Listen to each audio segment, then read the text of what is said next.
Hey, my name is Margo, and I'm one of the founders here at Indie Birth, and this is a new series all about midwifery, sort of approaching this topic from a beginner's mind, really inviting both you and myself to take a fresh look at kind of all the big topics of midwifery and also lots of novel topics and ones that are unique to our approach here at Indie Birth. And there's a few reasons that I'm doing this. One is that we are actually taking the entirety of 2025 off from enrolling new midwifery students. We have been educating midwifery students at the Indie Birth Midwifery School for a good long while now. I believe we enrolled our first class in 2017. And we are at sort of an impasse, kind of a point in our evolution where Marin, my co-conspirator here at Indie Birth and our intrepid leader, she and I are really looking at midwifery, at what it means. We're doing really deep exploration of that in our own lives, taking pauses and breaks from attending births ourselves after being active home birth community midwives for a long time. And so in this sort of winter, I guess I'll call it, of Indie Birth, as you know, we sort of travel the cycle of the year in the experience of what is Indie Birth, right? Like there's seasons and cycles for all of us and all things. We're in this sort of hibernation place where we're still teaching midwives because there's lots who are actively enrolled in our school still, but we're not bringing anyone new in. And during this time, we are gathering, I'm like picturing little squirrels or something. We are gathering pieces of information and wisdom and looking inside of ourselves and really exploring what is next for us individually and then also for Indie Birth. And so this series is going to serve as an exploration for you, and it's also going to be a way for me to flesh out some of these ideas and bring some life to things that have been stewing inside my brain for a long time. And this is a format that I don't typically utilize. I'm usually more of a writer. I'm usually more of a very sporadic podcaster. And this, I think, feels really fun to actually show you my face and hang out with you here on my actual couch and talk about these things that are really important to me. The other selfish reason is sometimes when I don't verbalize or externalize these thoughts, it feels like there's a loss of momentum. And so this is going to also be really a great place for me to come and wrestle with some of this stuff. So today is just kind of an introduction. I want to tell you a little bit about who we are. And next week, I'm going to talk about what does it really mean to be a midwife. My intention is to drop a new video every single week, even if it's kind of short, on a brief topic. I have 72 different ideas. We'll see if I do all 72 or if I just do one a week for a year. But I'm excited to sort of challenge myself and also be consistent and bring you something to reflect on regularly. Okay, so all that's being said, make sure you hit subscribe or whatever. I'm also a very reluctant social media user. Hit whatever the button is to follow along so that you get updates as new videos do come out. Okay, so at Indie Birth in general, one of the things we talk a lot about is that we like to combine and endeavor to always combine both the sacred and the science. And that is true in our midwifery training, as well as our doula training, as well as our beautiful sacred birth certificate training, and all things that we do in the midwifery that we do in the world and education that we give women. The focus is really on autonomy. Now I'm talking specifically about midwifery training, but again, this can be applied to all the different little facets of what we do here. The focus is really on autonomy, critical thinking, and honoring birth as a sacred process in a world where the sacred has really been stripped away from from birth, even in the midwifery world. So much of what happens in regulated midwifery, in MEAC accredited midwifery, in state controlled midwifery is automated. So there's autonomy and there's like automation.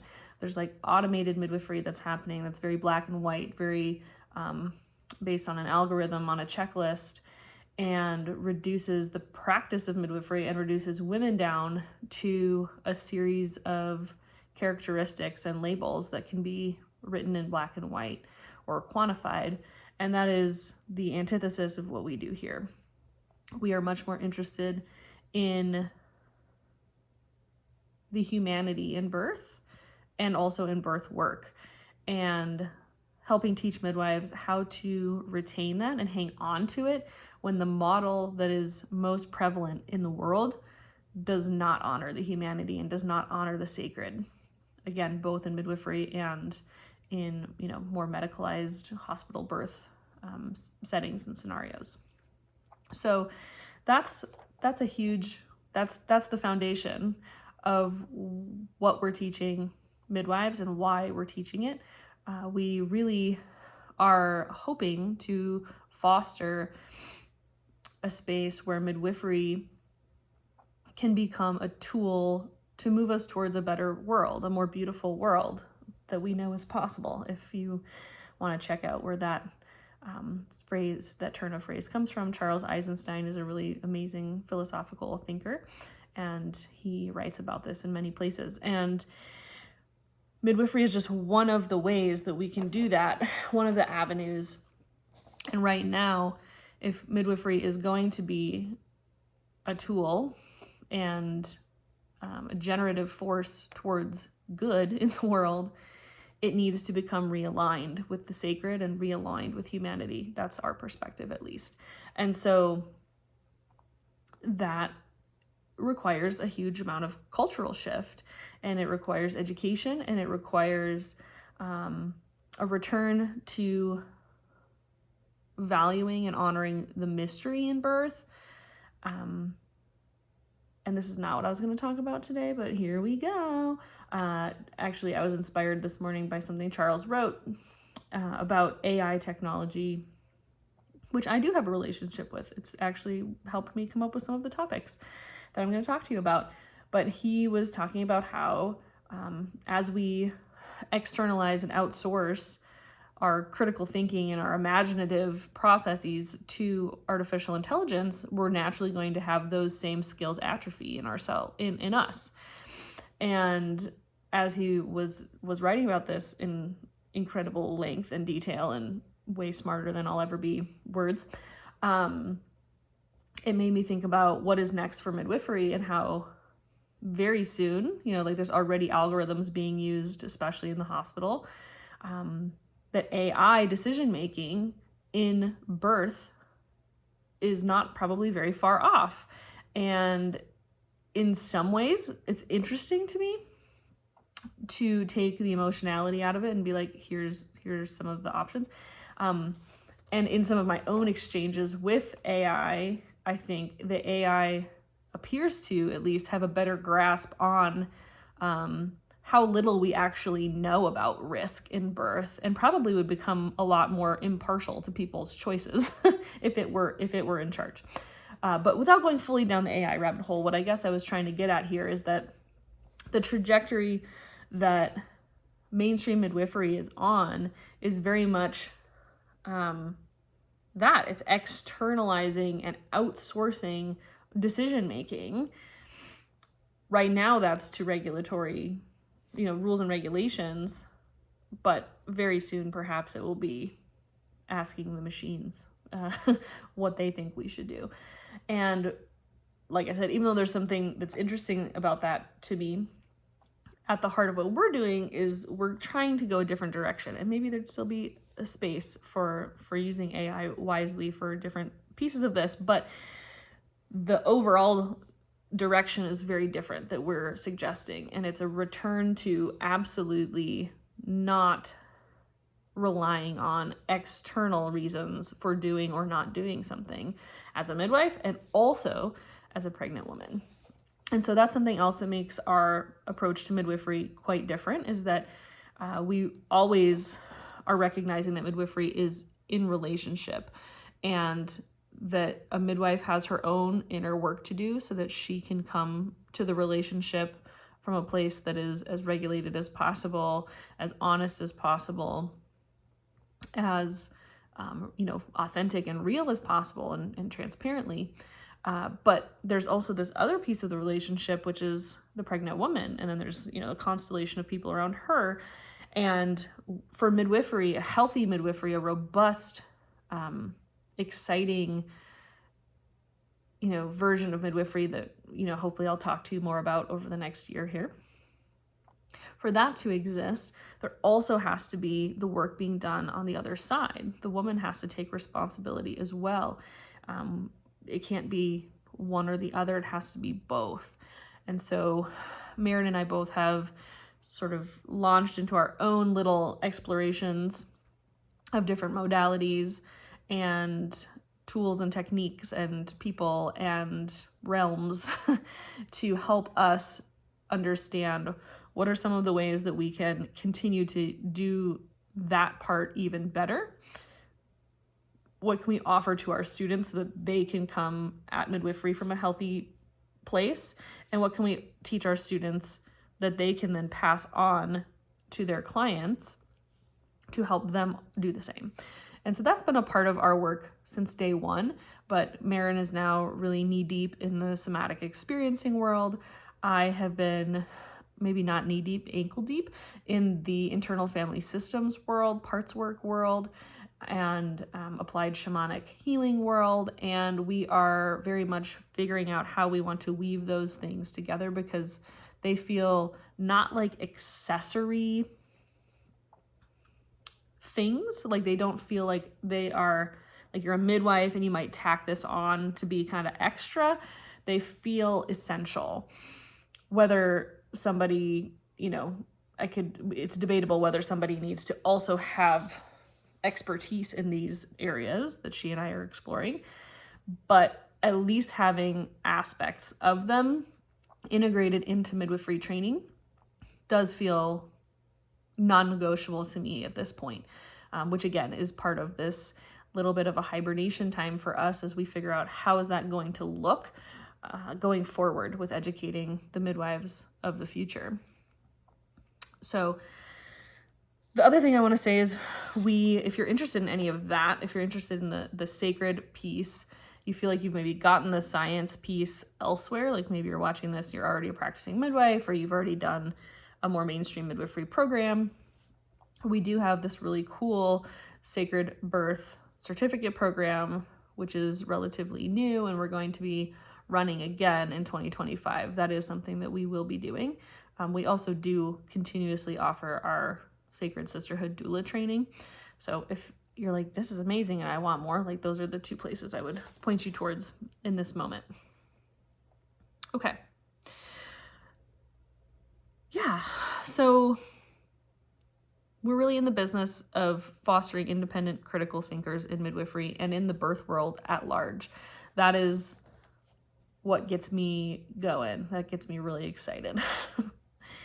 And I feel like we've talked about why this matters, but just to say a little bit more, the state of modern maternity care is really just so bleak. And there have been changes in the 14 years that I've been part of this world, but they've been really pretty small. And someone said the other day, how did they put it? I'm not going to tell the story as well, so I'll just share like the kernel of truth that came from it, which is that change often happens sort of like so slow, and then overnight everything is different. Everything flips. And some people might call that a timeline jump. People might call that, divinity interceding in a process. But I do believe that we are in a place where that point, that switch, that flip is becoming more eminent. And I don't know if that's just wishful thinking, but it feels that way to me. And that's really good, because right now the way most women are going through pregnancy is so devoid of anything meaningful or beautiful or life affirming. I'm in these mom groups on social media, and I see what women are asking about their care providers and the care they've received and the care they want. And you can tell that part of them understands what it could be, and they know that they want something more. And the model that's presented and the options that are presented are just not it. They're just not it. And again, their providers are coming at this from a lack of critical thinking, very rote, like yes, no, your blood pressure is this, then you must do that. Your blood sugar is this, you must do that. Your baby is measuring this by ultrasound, which is notoriously unreliable, then we must do that. And again, the humanity isn't there. And so I really do believe that we can equip midwives to be agents of change. But in order for midwives to be agents of change, they have to not be agents of the state. They can't be agents of the status quo. And right now, by and large, that is what midwifery has become and what it looks like. And, we will get into this in other weeks. One of the main sort of obstacles that a lot of midwives point towards, or birth advocates point towards, is licensing and a lack of safety for women who do choose to enter into the world of attending births, and the risk that they're putting themselves in and their families in if they choose to do this work. And that's true. And I don't pretend to have all the answers. But what I will say is that for anything to change, there are probably going to need to be people who do things that aren't legal. And I don't know if that's going to get me deplatformed here for saying that. We'll see. We'll see, YouTube. But that being said, there are also other options and other alternatives. There are so many things that we will talk about later. I'll put a pin in that for the moment. But that is often one of the things that people point out. They're like, well, midwives could be this, but there's that. And like I said, it's complicated and messy, and we'll talk more about that later. But at the end of the day, I think that truth remains true, that if we want midwives to help us move towards a better world, then we can't be doing it in the way that is prescribed as being acceptable by the mainstream, because that's not what's going to get us there. So this is just the beginning, again, of a series. Every week I'm going to cover different topics. I hope to give you new perspectives, and maybe you're an aspiring midwife, maybe you're already a midwife, maybe you're not interested in being a midwife at all, but you just kind of want to tune into what's going on here at Indie Birth and what's happening in the world of birth. I'm happy to have you here kind of no matter what. Welcome, and thank you for hanging out for as long as you have already. If this resonates with you, please check out our other stuff. I'm going to probably put some stuff down below, but indiebirth.org is a great place to sort of go in general. That should get you lots of different places, including our doula training, our sacred birth training. You can learn about our Indie Birth Midwifery School, but like I said, it's kind of on pause and in hibernation mode at the moment. Marin and I both do sessions as well, one-on-one with people in a midwifery capacity, as well as in a parts work and internal family systems capacity for me, and somatic experiencing for Marin. And I would love to hear if any of this brought stuff up for you in the comments. I genuinely would like to hear from people. I love connecting. I love having real relationship. Something Charles said also in his newsletter keeps sticking with me today, which is that truth can't exist outside of relationship. And so me just blabbing at you, even though it's from my cozy couch and hopefully in a way that you could feel was from my heart, still doesn't replace an actual exchange. And even if we can't meet in person, I would love to see your words on the interwebs. And we also have lots and lots of great stuff on our Indie Birth newsletter always. So I'll make sure to add the info to get on there too, in case we have stuff coming up live where we could actually see your face and you could see mine and we could talk, and that would be lovely too. So that is it for me today. And I just appreciate anyone who is invested in this work and interested in these ideas and topics. And I'm sending you very, very much love from my couch to you.